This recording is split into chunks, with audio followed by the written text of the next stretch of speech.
श्री शिवाय नमस्तुभ्यम। हर हर महादेव। दोस्तों, इस वर्ष की जो होली है बेहद ही खास और बेहद ही सुंदर है। क्यों बेहद ही खास, बेहद ही सुंदर है, इसके पीछे का मैं कारण बताता हूं। क्योंकि दोस्तों 13 मार्च को होलिका दहन, 14 मार्च को रंग उत्सव मनाएंगे। जो लोग साधक हैं, जैसे कि तंत्र क्रिया जानते हैं, जो लोग जैसे मंत्र सिद्ध करना चाहते हैं, या फिर जो लोग जैसे कि अध्यात्म क्षेत्र से जुड़े हैं, उनके लिए शुक्रवार बहुत ही ज्यादा इस वर्ष शुभ रहेगा। 2025 में तो होली के दिन दोस्तों शुक्रवार है, और शुक्रवार के समय अगर कोई भी क्रिया कर रहे हैं, कोई भी उपाय को अपनाते हैं, या फिर कोई भी जो क्रिया होती है उसे अगर आप अपने जीवन में अनुसरण करते हैं, तो आपको जरूर लाभ मिलेगा। चाहे ध्यान आकर्षित करने के लिए हम वीडियो में जो उपाय बता रहे हैं वो उपाय करें, चाहे दोस्तों आप जो है धन खींचने वाले यंत्र को भी इस दिन सिद्ध कर सकते हैं, मंत्र को सिद्ध कर सकते हैं। वीडियो में अच्छी से अच्छी जानकारी बताया हो तो इस वीडियो को ध्यान से देखिए, ध्यान से सुनिए, आपको समझ में आएगा। और दिल खोलकर आप सच्चे दिल से कमेंट बॉक्स में लिख देना, राधे राधे, जय श्री कृष्ण। क्योंकि होली श्री कृष्ण को अति प्रिय है, तो वीडियो के अंत तक बने रहें। होली का त्योहार जश्न का त्योहार होता है, इसलिए इस दिन विशेष रूप से खान पान, नृत्य, गायन ये सब किया जाता है। होली का महत्व हमारे जीवन के हर पहलू में ये हमें ये महसूस कराता है, क्योंकि इस दिन हम अपने मतभेदों को भूल जाते हैं और त्योहार की खुशी को साझा करते हैं, एक दूसरे को गले लगाते हैं। दोस्तों, भारत में होली का त्योहार सभी के जीवन में बहुत सारी खुशियां, ये सब खुशियों का रंग भरने का काम करता है, लोगों के जीवन को रंगीन बनाने का काम करता है। आमतौर पर जो होली का त्योहार है, इससे रंग महोत्सव भी कहा जाता है। ये लोगों के बीच में एकता का प्यार लाता है, इसे प्यार का त्योहार भी कहा जाता है। दोस्तों, होली के दिन कुछ ऐसे कार्य जिन्हें नहीं करना चाहिए इस वीडियो में बताऊंगा। और आज इस वीडियो में होली की राग के जबरदस्त 10 गुप्त एवं चमत्कारिक प्रयोग बताऊंगा, जो प्रयोग जानने के बाद आप भी होली की राग को अपने घर में रखना शुरू कर देंगे। दोस्तों, भारत के कई प्रदेशों में होली कास्ट के शुरू होने पर एक पेड़ की शाखा काट करके उस पर रंग बिरंगे कपड़े के टुकड़े बांधे जाते हैं। कई प्रदेशों में और उस शाखा को जमीन में गाड़ करके उसके नीचे मदमस्त होकर के लोग गाते बजाते हैं, होली उत्सव का पर्व मनाते हैं। मैं आप सभी लोगों को बताना चाहूंगा, जिस प्रकार दीपावली में दीपों की उष्णता से, तेल की गंध से चतुर्मास के संचित जो कीटाणु होते हैं ये सब नष्ट हो जाते हैं, उसी प्रकार शीतकाल में संचित कीटाणु होली की जलती अग्नि के प्रभाव से नष्ट हो जाते हैं, गुलाल आदि की गंध से नष्ट हो जाते हैं। गाते हैं तेज आवाज में होली के दिन हम जब गान बयान करते हैं तो गले का व्यायाम भी होता है। दोस्तों, आइए इस वीडियो में जानते हैं कि होली की राग के कौन कौन से प्रयोग किए जाते हैं। मैं आप लोगों को बताना चाहूंगा, होली की राग का प्रयोग बताने के बाद यकीन मानिए आप भी होली की राग को रखना शुरू कर देंगे। और ये फिर कोई साधारण राख नहीं है, ऐसा माना जाता है।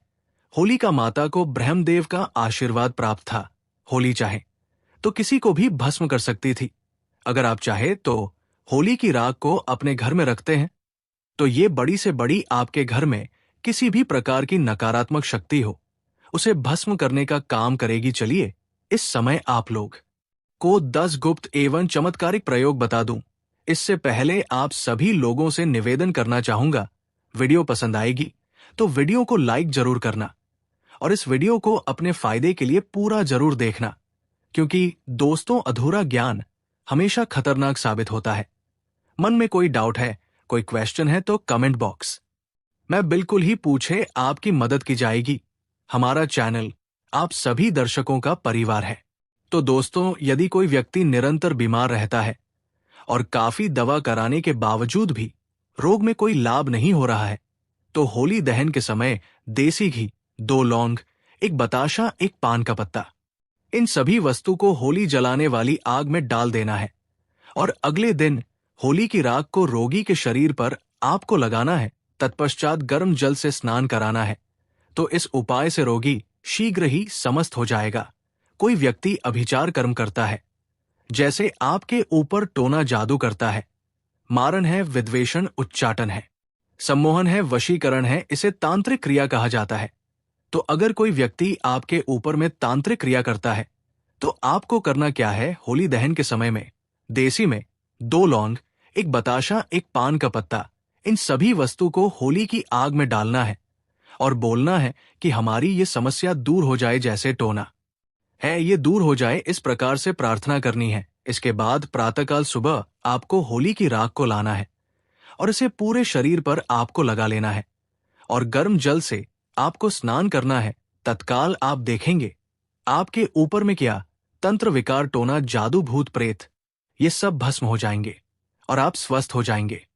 यदि किसी माता बहन का पति दूसरी महिला के संपर्क में रहता है तो आप होली पर उपरोक्त सामग्री, जैसे अभी हमने आप लोगों को ऊपर जो सामग्री बताई है, उपरोक्त सामग्री आपको लेनी है और 7 बार होली की जलती आग की आपको परिक्रमा करनी है। परिक्रमा करते समय गोमती चक्र अपने पति का नाम लेकर के आपको आग में डाल देना है। अगर आप ऐसा करते हैं तो अगर आपका पति किसी दूसरी महिला के संपर्क में है, वो बिल्कुल ही वापस आ जाएंगे, उनके संपर्क को छोड़ देंगे। और हां, अगर आपको ऐसा प्रतीत होता है कि किसी ने आपके ऊपर तांत्रिक प्रयोग करवा दिया है तो आप होलिका दहन के समय देसी घी में 2 लौंग, एक बताशा, एक पान का पत्ता, थोड़ी सी मिश्री, इन सभी वस्तु को होली जलने वाली आग में डाल देना है। अगले दिन होली की राख को चांदी के ताबीज में भर करके गले में धारण कर लेना है तो तांत्रिक प्रभाव बिल्कुल ही निष्क्रिय हो जाएगा। यदि कोई व्यक्ति आपका लिया हुआ धन वापस नहीं कर रहा है तो आप होली जलने वाले स्थान पर, जहां पर होली जलाई जाती है, उस स्थान पर अनार की लकड़ी से उस व्यक्ति का नाम लिखना है। किसमें लिखना है? भोजपत्र में लिखना है और होलिका माता से अपना धन वापसी का निवेदन करते हुए उस नाम पर थोड़ा सा गुलाल उस पर छिड़कने के बाद आपको होली की आग में डाल देना है। बिल्कुल ही आपका धन वापस मिल जाएगा। दोस्तों, अगर आप किसी से शत्रुता समाप्त करना चाहते हैं तो होलिका दहन के अगले दिन उसी स्थान पर रात्रि 12 बजे जाकर होली जलने वाले स्थान पर अनार की लकड़ी से भोजपत्र पर उस शक्ति का नाम लिखना है, फिर उसे बाएं हाथ से मिटा देना है। उस स्थान की थोड़ी सी राख लाना है और अगले दिन उस व्यक्ति के सिर पर उस राख को डाल देना है। तो ऐसा करते हैं तो व्यक्ति आपके प्रति शत्रुता का जो भाव रखता है, दुश्मनी का भाव रखते हैं, वह समाप्त हो जाएगा। और भी इसके जबरदस्त चमत्कारिक एवं गुप्त प्रयोग बताऊंगा। वीडियो को आधे बीच में छोड़ करके नहीं जाना है। ये वीडियो 10 मिनट की बनने वाली है। 10 मिनट की जानकारी आपके जीवन को बदल करके रख देगी। यदि आपकी जन्मपत्री में कोई ग्रह दूषित हो तो आप होली दहन के समय देसी घी में 2 लौंग, एक बतासा, एक पान का पत्ता, इन सभी वस्तु को होली जलने वाली आग में डाल देना है और अगले दिन उस रात को लाकर के सर्वार्थ सिद्धि योग में, अब गूगल पे भी सर्च करके देख लेना कि होलिका दहन के समय और होलिका दहन के दिन सर्वार्थ सिद्ध योग कितने बजे है। होलिका दहन की सुबह ठीक है तो सर्वार्थ सिद्ध योग में इसे शुद्ध करके बहते जल में प्रवाहित कर देना है। होली की राख को सर्वार्थ सिद्धि योग में प्रार्थना करना है। इसके बाद शुद्ध जल में बहा देना है। तो यदि आपकी जन्म पत्रिका में कोई ग्रह दूषित है, आपको नुकसान कर रहा है, नुकसान करना बंद कर देगा। अगर आपको राज पक्ष से बाधा आ रही है तो आप होलिका के उल्टे फेरे प्रारंभ करें। कैसे करना है? जैसे जो लोग राजनीतिक क्षेत्र से जुड़े हुए हैं और आपको कोई बाधा रही है तो होलिका माता के आपको सीधे फेरे लेकर के आपको उल्टे फेरे लेने हैं और प्रत्येक फेरे की समाप्ति पर आग की जड़ जलती होली में फेंकना है। आग किसे बोलते हैं? मदार के पौधे को, जिसे हम अकबर के नाम से जानते हैं। तो मदार के पौधे की जड़ जलती होली की आग है, उसमें आपको फेंकनी है और उल्टे फेरे लेने हैं। और कितने फेरे लेने हैं? 7 फेरे लेने हैं। तो इस उपाय को करने से आपको राज्य पक्ष में, राजनीतिक क्षेत्र में जो परेशानी आ रही है, सारी बाधाएं समाप्त हो जाएगी। दोस्तों, वास्तु दोष से मुक्ति पाने के लिए होली दहन के अगले दिन आप सर्वप्रथम अपने इष्ट देव को गुलाल अर्पित करें। अपने निवास के ईशान कोण पर पूजन करके गुलाल चढ़ाएं और आपको प्रार्थना करनी है। और आप चाहे तो थोड़ी सी होली की राख ला सकते हैं और ईशान कोण पर रख सकते हैं, चढ़ा सकते हैं। तो ये उपाय करने से आपके घर के सारे वास्तु दोष समाप्त हो जाएंगे। दोस्तों, यदि किसी के ऊपर में कोई भय का साया है तो वो होली पर एक नारियल, एक जोड़ा लौंग, पीली सरसों, इन सभी वस्तु को लेकर के पीड़ित व्यक्ति के ऊपर से 21 बार उतारा करें और होली की अग्नि में डाल दें। सारा दुष्प्रभाव समाप्त हो जाएगा। कैसा भी भय हो, जैसे कि भूत प्रेत का भय हो, शत्रु का भय हो, परीक्षा का भय हो, राजनीति का भय हो, कैसा भी भय हो, वो समाप्त हो जाएगा। दोस्तों, यदि आपको बार बार आर्थिक हानि का सामना करना पड़ता है तो आप होली दहन की शाम को अपने मुख्य दरवाजे की चौखट पर 2 मुखी आटा का दीपक बनाएं और चौखट पर थोड़ा सा गुलाल छेड़ा करके दीपक जला करके आपको रख देना है। दीपक जलने के साथ ही मानसिक रूप से आर्थिक हानि दूर होने का आपको निवेदन करना है। तो ये उपाय होली के दिन कारगर सिद्ध होता है। आपको जो आर्थिक हानि हो रही है वह आर्थिक हानि होना बंद हो जाती है। चलिए 2 प्रयोग और बता दो, इसके बाद वीडियो समाप्त करूंगा। दोस्तों, किसी बालक अथवा बड़े को शीघ्र ही नजर लगती है तो होली दहन के समय देसी घी में 2 लौंग, 1 बतासा, 1 पान का पद, इन सभी वस्तु को होली जलने वाली आग में डाल देना है और अगले दिन होली माता को प्रार्थना करने के बाद होली की राख लाना है और इसे तांबे या चांदी के ताबीज में भरकर के गले में धारण कर लेना है। धारण करते ही नजर दोष लगना बंद हो जाएगा। कोई कितना भी बड़ा तांत्रिक आपको नजर क्यों ना लगा ले, वो नजर नहीं लगेगी। और एक अंतिम उपाय बताना चाहूंगा। होली की राख का दोस्तों ऐसा माना जाता है, होली की राख को लाल कपड़े में बांध करके, होली की थोड़ी सी राख को लाल कपड़े में बांध के अगर आप अपने धन स्थान पर रखते हैं तो ऐसा माना जाता है ये धन की जावक को रोकता है, अर्थात आपके अत्यधिक खर्च को रोकता है, और ये धन की आवक को बढ़ाता है, अर्थात ये सभी ओर से धन को आकर्षित करता है, धन को खींचने का काम करता है। ऐसा भी माना जाता है नित्य होली की थोड़ी सी राख खाने से हमें अन्य प्रकार की जो व्याधि होती है, जैसे कि कोई रोग है, भयंकर रोग जो ठीक नहीं हो पा रहे हैं, ऐसे रोग भी ठीक होते हैं। और होली की राख कर नित्य तिलक लगाने से अगर कार्य सभा में जाना हो या फिर आप जिस क्षेत्र में जा रहे हैं आप चाहते हैं कि उस कार्य में आपको सफलता मिले तो होली की राख का तिलक लगा करके जाइए। होली की राख और सफेद चंदन दोनों को मिला लीजिए और तिलक लगा करके जाइए। उस क्षेत्र में आपको सफलता जरूर मिलेगी। अगर आप चाहते हैं कि लोग आपकी को माने, लोग आपके अनुरूप चले, आपके वशीभूत हो जाएं, तो होली की राख का तिलक लगा करके जाएं। लोग आपकी बात मानेंगे, आपके वशीभूत हो जाएंगे।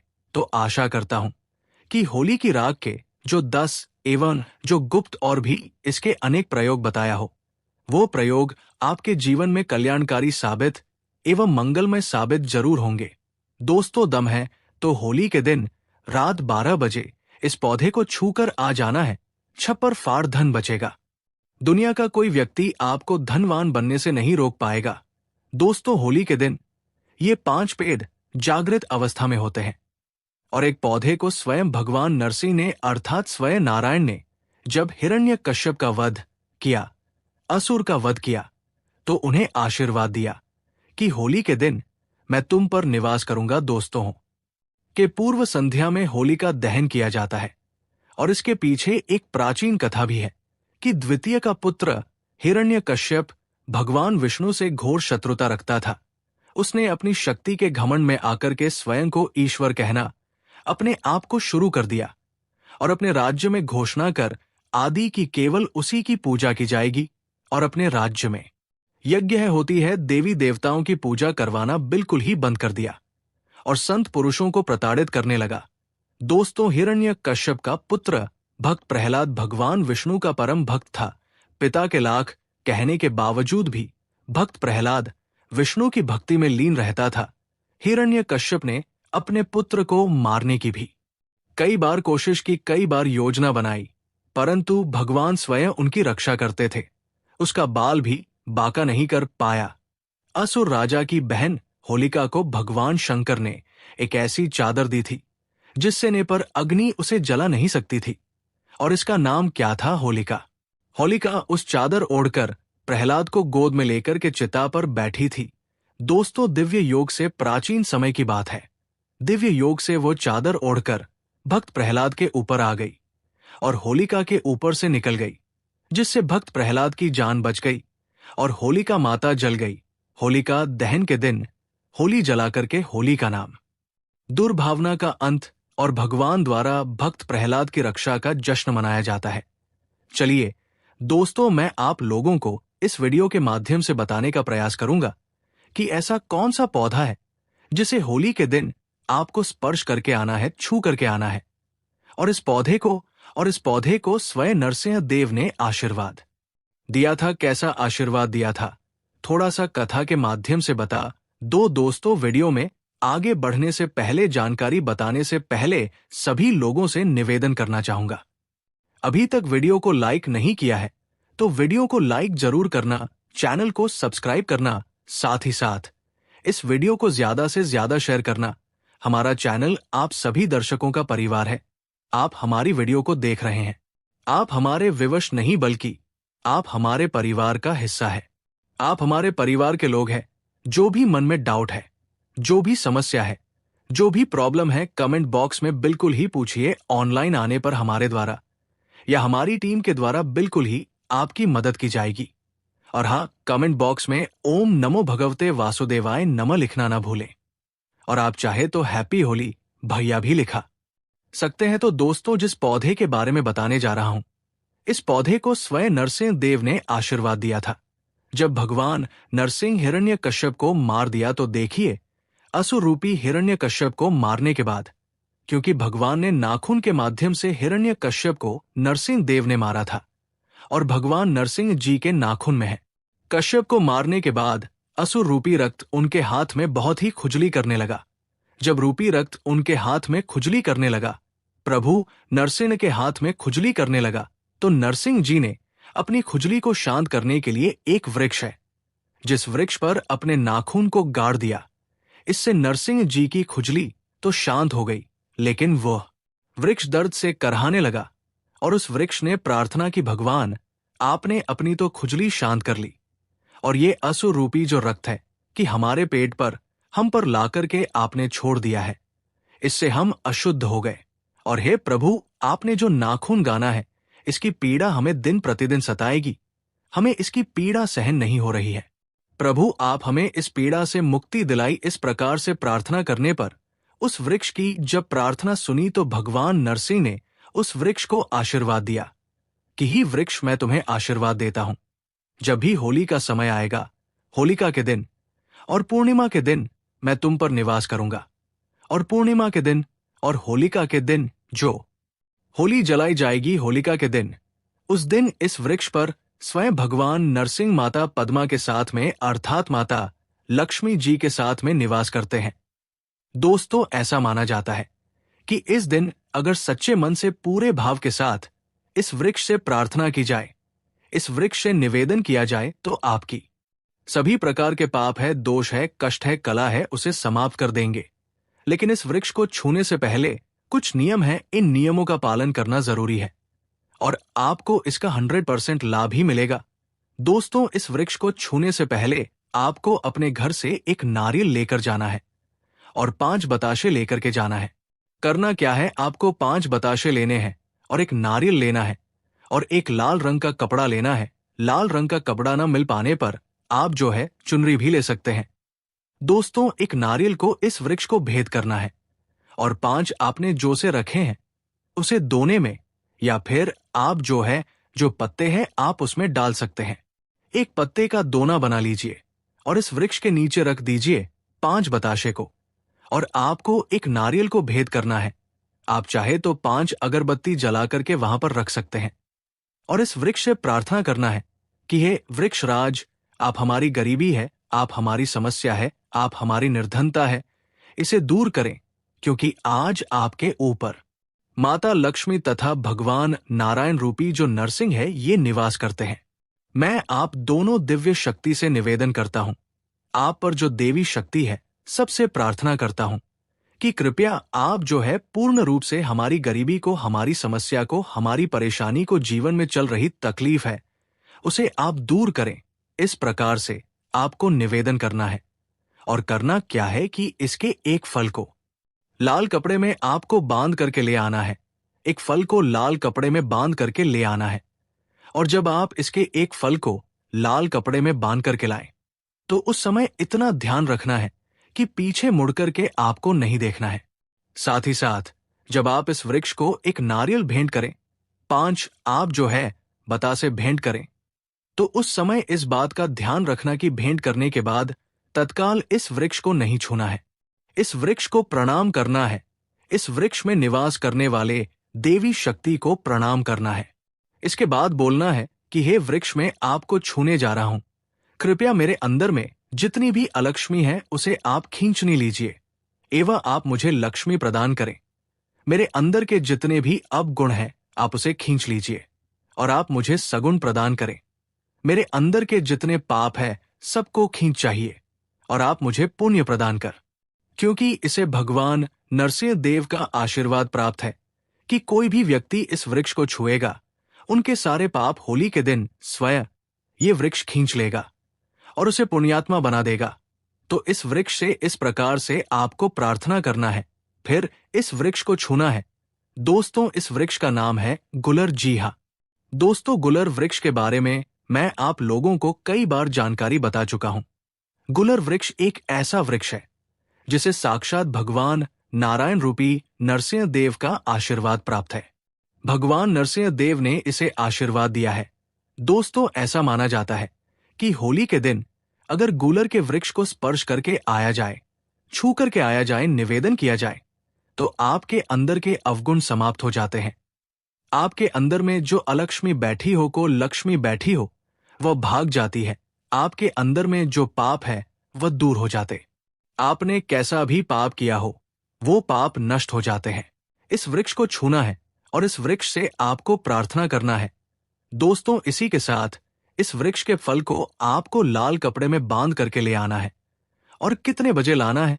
आपको रात्रिकालीन 12 बजे के आसपास में ही जाना है और एक फल ले आना है और इस फल को बिना घर में किसी को बताएं आपको धन पेटी में रख देना है।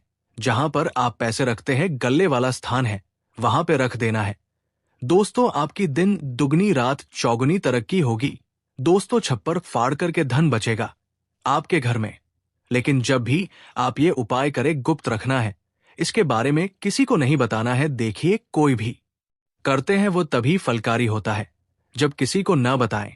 यहां तक कि आपको अपनी पत्नी को भी नहीं बताना है, यहां तक कि अपने बच्चे को नहीं बताना है। टोने टोटके की दुनिया में विश्वास होना जरूरी है और सबसे ज्यादा आपको गुप्त रखना जरूरी है। जो व्यक्ति जितना ज्यादा उपाय करता है, गुप्त रखता है, उसे उतना ही ज्यादा लाभ मिलता है।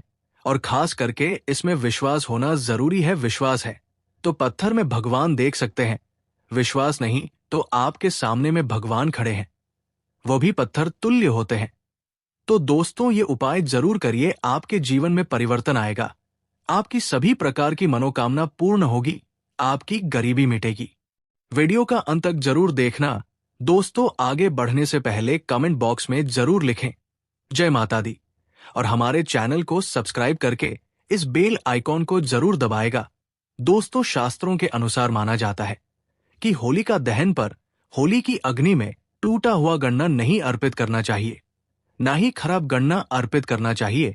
इससे उल्टा आप पर होली मैया का श्राप लग सकता है। टूटा हुआ गन्ना पूजा पाठ में इस्तेमाल नहीं किया जाता, इससे होली माता जाते जाते आपको श्राप दे सकती है।